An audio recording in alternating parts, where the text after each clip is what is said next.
Good morning, Team Wilpers. It's Friday. I'm very excited. I got a new hat. It's funny, I have the world's smallest head, and even small hats don't fit me. I wear extra small cycling helmets, and I can fit in kids' helmets, which is really fun because I can wear the Captain America helmet and the kitty cat helmet and that kind of thing. Small head. I probably have a small brain. But I got this week and I'm super excited. I'm going to hike the Grand Canyon in October, and I think this will be my hat so I can rep Team Wilpers. You can rep Team Wilpers too, right? Go to the merch store on the website. You can get a cool hat. It'll probably fit your head because you don't have a pea-size head like me. But anyways, for those of you new here, I'm Lorri Lee Lown, and I am a Team Wilpers Cycling Coach. I live on the West Coast. I'm in Capitola, California, which is part of the Santa Cruz area near San Jose and San Francisco. So not Baywatch. We're not as pretty as the Southern Californians. We're a little more hardy. And I've been coaching for 24 years. It'll be 25 years in a few months, which is just crazy because I still think I'm 35 years old. And I've been an endurance athlete for almost 30 years, primarily a cyclist, and also spent 5 years focused on running in my 50s. And I was a complete non-athlete before that. So the fact that I have changed careers is still somewhat surprising to me and to most people who know me. I've been part of Team Wilpers since 2020, since the pandemic. I came on board as a bike fitter and have also been coaching the group cycling programs. So it's been one of the best experiences of my life. I enjoy the Peloton community very much. I like inspiring you and educating you and being part of your community. So, and by now you've decided to either love me or hate me based on this week's challenge. It's fun. It's a little spicy, right? So let's talk about that. So here we are, week 1, the Fall Multi-Sport Challenge. And I want to mention Willie Tibbetts. Willie, you made a great comment yesterday, and I think this really sums up one of the reasons why I wanted to do a multi-sport challenge. It's the first time we've done something like this. We've had running challenges and cycling challenges. We have all kinds of programs, but we've never had a multi-sport program like this. So Willie said, I'm absolutely relishing in this time of multiple choices. I upgraded to all access, and in 1 week, the sense of burnout is diminished. So that's probably the biggest reason why I chose to do this. And I experienced some burnout this year. It was a very interesting revelation for me. At the end of April, I realized I'd been racing and training really hard for a number of years, and I needed a break. So I stopped racing and kind of stopped riding my bike for a while and picked up some new fitness activities, including rowing, which has been awesome. And I'm really excited to introduce many of you to rowing as well. And I've been hiking and lifting weights. It'll be my 1-year milestone anniversary of strength training next week. And yeah, it's been a really cool experience. So let's talk about why we're doing this, beside the fact that we're trying to avoid burnout. And that's a big part of it. So this is what we traditionally call the transition season, kind of the season between your competitive season or your participation season and getting ready for next year. So we'll go into preparation after this. So, well, except of those of you running marathons this fall, but for most of us in the cycling world, we use this as a transition. Now, some people will race a sport called cyclocross, which is a traditional fall winter sport. Again, it was made to be a transition sport, and it's something that both road cyclists and mountain bikers, and I guess now gravel riders, will participate in. It keeps some freshness and keeps that rhythm and still gives you a break, right? Because you're training lower volume, you're doing different things. But yeah, so here's our transition season. Why? We want to maintain fitness. So we know that taking time off completely is not great for our fitness. We don't want to sit on the couch during our transition season, but we need a break. We want to use our body differently. We want to keep our fitness rhythm and our consistency up, right? So consistency is the base of fitness. So we don't want to take 3 months off. We don't want to take 2 months off, maybe not even a month off. We want to keep training. So we're going to stay consistent. We're going to keep a regular training rhythm because, as many of you know, that's one of the hardest parts of fitness is creating that rhythm, getting up at whatever o'clock in the morning, or making sure you have time for your lunch workout or your after work workout. So create that rhythm, and we're going to keep it. So you noticed our training rhythm is the same as previously. We do our high intensity on Tuesday, Thursday. We have endurance rides and runs and rows, and we're keeping that rhythm, that training rhythm, pretty consistent. We're reducing volume though. So you've noticed the classes that are chosen are pretty short. Part of that is because they're also pretty intense. Surprise. But short doesn't mean easy, right? Short often means more challenging. And that gives you a little more time to do the things you've been avoiding all summer. We don't want to lose our fitness. So especially as older adults, I just turned 60. I'm an older adult now. I realized I can get some discounts at various places because I'm older. It's great. Turn 60. I hope you all get to turn 60. Anyways, so as older adults, we want to keep that rhythm. It's really more challenging for us to regain fitness if we have to take a break. So keep doing things. But we want that mental break and that physical break from training hard. We need to clear our mind and keep it a little easier at times, prevent burnout, as Willie said.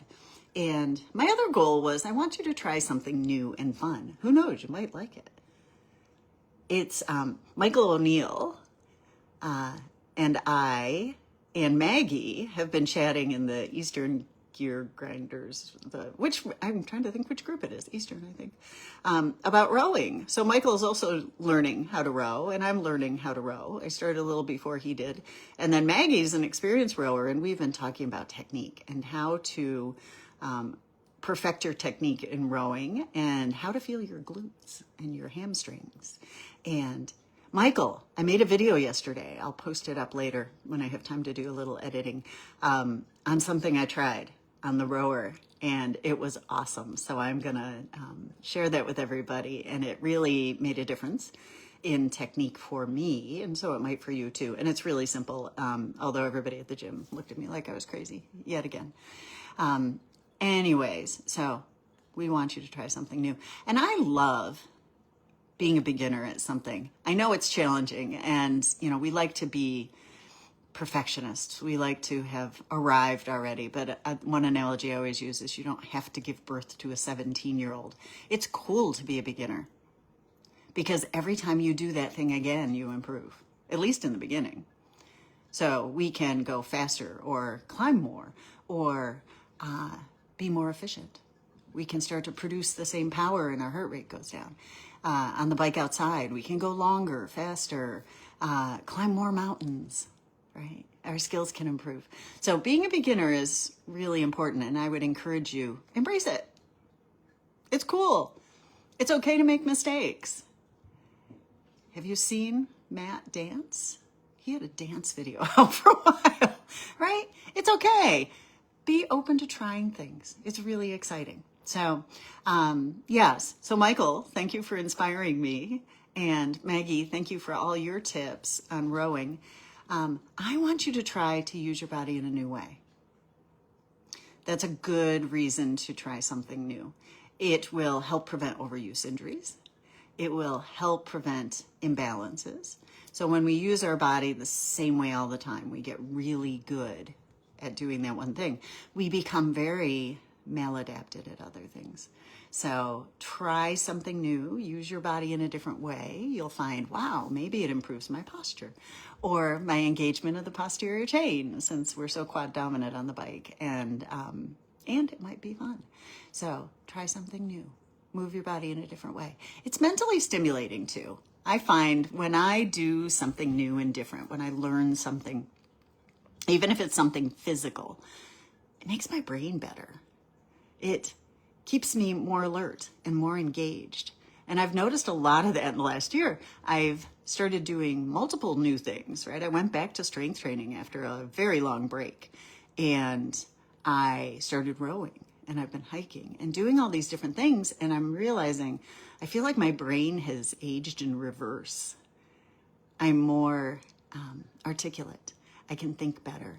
I have better memory.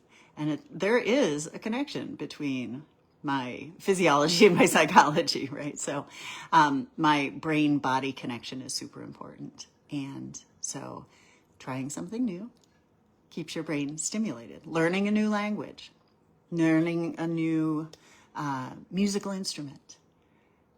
All of those things are great. So in this case, let's learn some new sports. One of the other reasons why I wanted to put this challenge together, and you'll already notice, is I'm introducing you to a lot of new instructors. Some of you don't even know some of these instructors exist. And they're pretty awesome. They're different. Especially those of you who only read Power Zones. I know this is really scary. If you only read Power Zones, I'm now asking you to do different things, but there's still Power Zones in there. But there are a lot of different instructors. And beside the fact that they teach things differently so we can learn things differently, they're fascinating people. They have good stories. So I hope you meet maybe one new person on the platform who speaks to you. I know Matt speaks to us, but we'll talk more about Matt in a minute. Anyways, the list goes on and on. So why are we doing this transition challenge? To do something new, to keep you excited about training, to challenge you, to have some fun in our off season and keep our fitness up. So that's kind of it. And I think many of you are starting to embrace this. So it's really been fun watching. And yes, the classes are a little challenging. So let's address that. The logistics of the challenge, as you know, it's on the platform. The free version of the challenge, the 3 workout version, is on the Facebook group as well as a PDF. And so you can pop the classes into your stack right from there. This is a new format for us. We've never done this before. And I've set some polls up, as you noticed. I know it's a lot of stuff on the Facebook group this week, but just take a minute. And if you are participating in either the 3 or the 5 challenge, just let me know what option you chose. I just want to have an idea of, are you all cycling? Most of you are cycling, but a lot of people are doing other classes too. And I'm excited about that. And so we know we have options, right? We can ride, we can run, we can row, we can do cardio. And the cardio is a variety of things. I wanted to keep it relatively equipment light. So there's some low impact and there's some dance and there's some different things. But yeah, so answer the poll. Let me know what you're doing. This is the only week I'm going to do it. But I appreciate the input that I'm getting and seeing what folks are doing. We will also do a survey at the end of the challenge, because if you like this, we'll keep doing it at points when it makes sense. And I want to know how we could do it differently for you. Within the limitations of the platform, I'd love to assign, a difficult, a moderate, an easy option every day. But it's really difficult with the platform we have. So how does it work? There was a lot of questions about this last week. Choose one class. You can choose more if you want, but pick one class every day. And it doesn't always have to be the same track. So I don't have to just ride or just row or just run or just cardio. I can mix it up. So see what you're feeling like you want to do. See what your friends are doing and mix it up every day if you want to. Or if you're a purist like many of us, just do cycling. But you can switch it up as much as you want. All the class types follow the same basic training format. So you'll notice on certain days we have HIIT classes. On certain days we have endurance classes. And whatever group you're in, whatever class you're in, is going to follow that same basic format. It's a little challenging to find, but you'll notice as you see the graphs each day when you post your graphs, the running graph looks a little similar to the rowing graph, looks a little similar to the cycling graph. So pick what you want to do. You can mix and match. I would discourage you from changing the days of the schedule too much, because the high intensity is high intensity. There's no question. And let me address that. So if you are new to any one of these disciplines, feel free to modify the classes. And I would say this is especially true of running because it is such a high impact sport. So if you haven't been running at all, a 30-minute intermediate class is going to be challenging. Feel free to choose a beginner or a lower intensity class, or modify the classes. You can do a run walk. You can take breaks. You can take extra recoveries. So let the class meet you where you are. We don't want you to get injured trying something new, right? That's one of the reasons why we're trying something new, so we don't get injured. So feel free to modify. We are very flexible with that. The other thing I would say is it's okay to take breaks in the classes too. So do your best. And maybe, let's say you're running, like I haven't been running in a year, and I have my janky joints that I'm going to do a little running, especially on Saturday or Sunday. And I will probably do a combination of walk run just because my body is not used to the impact of running. And that's okay. I don't want to get myself injured, and I don't want to be sore for a week. And yes, I could absolutely pull off a 30-minute run, but it probably wouldn't make sense. So use your best judgment with things like that. If you haven't been rowing, you may find it's pretty fatiguing. So take the breaks. The instructors call for recoveries in these classes. I will row easy during recovery because that's the way I like my body to work. I bring my heart rate way down, but it happens quickly for me. And I keep moving. I don't like to sit there. Some of the instructors will say, just hang out, take a water break, sexy stack your whatever. Anyways, take the breaks, and you can substitute whenever you want to. So you can do a shorter ride, a shorter run, a more beginner level class. And one challenge I have for my cycling purists, try one class during this challenge that is just a little different. Try a row or a run or a cardio class, just one. You might like it. Wouldn't that be cool? You learn something new. Yeah. Then when you get that saddle sore and you can't sit on the bike, you could do something else. Imagine that. Anyways, that's the challenge. The PDFs are on the platform, and the PDFs are on the Facebook group. So there you go. So let's talk about this weekend. This weekend's exciting. This is the very first Peloton triathlon. And Matt is coming back from paternity leave, which is really exciting too. He's super excited to be back in the studio. But those of you who are parents, you know how challenging that is. And now imagine you're doing what Matt does for a living. So Saturday, we have live classes on the training schedule. And that means there's no links, right? Because they're live. You all know that. And they will be on demand later in the day. So if you can't take the classes live, you can take them later. If you want to earn the badge, there's a badge. I think 13,000 people, as I looked this morning, have signed up for this challenge. It's a little hard to find it, by the way. I'm a little surprised Peloton has not highlighted it more on the platform. But if you go into challenges upcoming, I posted the link for you. It'll pop up later this morning. You can sign up for the badge if you want. And it says to complete all 3 classes to get the badge. And you have to do it between the 13th and the 15th. They don't give you an end time. So if you really care about it, get it done early. Do it Saturday, do it Sunday. Matt had said something on his Instagram Live. He did an Instagram Ask Me Anything. And he has posted a few different reels about the triathlon and how to prepare and what to do.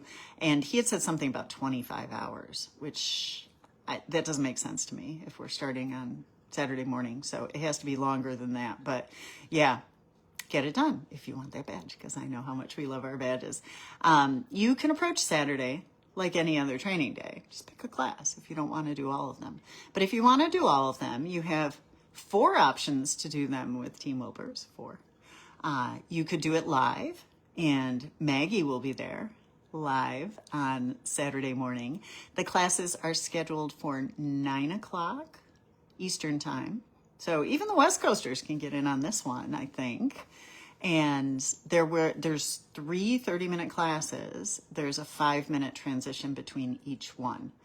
And Matt has some advice. Obviously, you can ride whatever the call outs are for the classes. You can race the classes. So think about what your goals are in advance. How do you want to approach this? Especially if it's something new for you. Doing 3 different disciplines in one day back to back can be challenging. So think about how you want to approach your day and prepare your snacks, your water, your equipment, your shoes, your towels, if you're going to change clothes. Don't get too fancy about it. I mean, you can do different things in different shoes. I posted a reel last night of riding a janky bike at the gym in my training shoes, my Metcons, and I've run in my Metcons, which probably they're not great running shoes, but they work. So change shoes if you want. Don't if you don't. Yeah.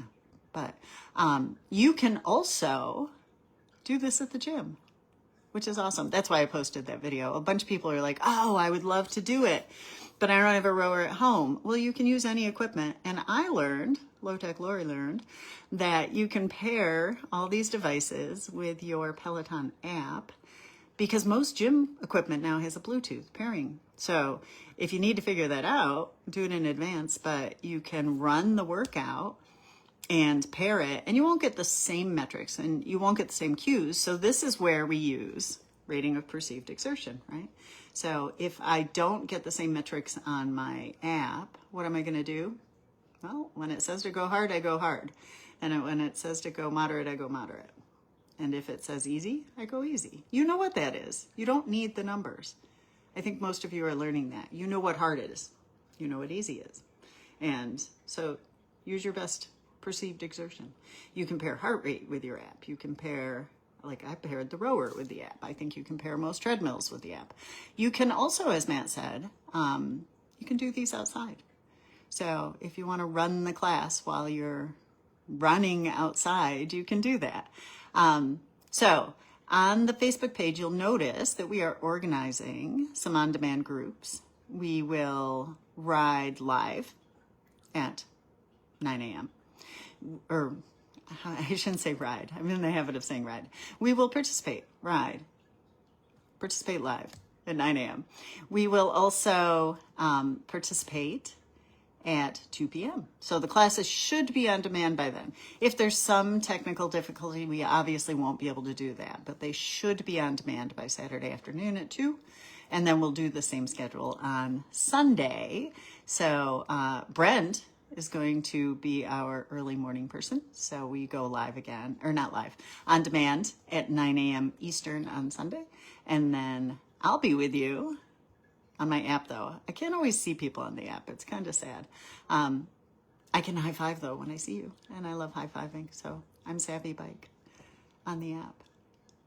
And I'll be out there at 11 o'clock Eastern. Or 2 o'clock Eastern, sorry. 11 o'clock my time, Pacific. So join us if you would like to. And we have a hashtag, leaderboard tag for Sunday to welcome Matt back, which is Daddy Wilpers. So throw it on there. It'll be our way of welcoming him back and celebrating the birth of his son.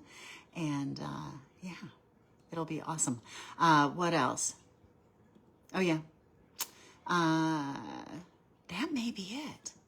You can also take them at different times. If you don't want to be part of our groups, that's okay. We understand. But you can take them at different times. You don't have to take them all together. As long as you complete them from the 13th to the 15th, whatever that time deadline is going to be from Peloton. So, yeah. So participate if you want. Get a badge if you like. Do one class. Do no classes. I think I put a nice endurance walk on there for those of you who are doing something different. Yeah, that's it. It's going to be fun. It's going to be exciting. You only get 5 minutes to transition, so practice. Transition can make or break a triathlon, I can tell you that. Yeah, so have your stuff ready. Think it through. Write it down. Have your equipment laid out. Your towels. Wear a tri-kit if you want to. By the way, one question folks have asked is why the order is what it is. Because in a traditional triathlon, you would swim, and then transition and you would bike and then you would run. And Matt explained yesterday, while that would have been the preferred order, he had to work through the Peloton studio schedule in order to make that happen. So they have mixed it up a little bit, which is why he is starting with a row and then doing the run and then the bike. So a little backwards there, but that's okay. I'm excited. Post up questions either on the events or in your groups or on the Facebook page. You can email me if you want. But yeah, tomorrow should be a fun and exciting day. And what else? Challenge basics, right? Everything's on the platform. You know, the PDFs have clickable links. Make stacks. That always works. The 3-ride challenge is free. All access is $9.95. I almost made it $9.99. Inflation, tariffs, you know, $9.95 a month. So you get all the running programs, all the cycling programs, all the strength programs, and you get a 5-day option on this training, which I actually think is really the way to go. Truthfully, I think you get a much better training by doing that, but I'm biased. And you get discounts on stuff, like my Team Wilpers hat. So anyways, join your groups. The chats are there. You've met your group leads this week. Thank you all for your lovely introductions. I learned something new about our group leads every day. Yeah, they're an amazing group of individuals, and I have enjoyed spending most of the last year getting to know them, and they sure keep us running. So thank you, thank you, thank you. And all those intros are on the group. I'll pin them later into the future so you can find them again if you want to. And I have enjoyed learning and training with you, and I'm super excited about this challenge. I'm actually doing it myself too, because why not? Yeah, it's good. And until next time, I'll see you live next Friday, and I'll see you on the leaderboard this weekend. So have a great day.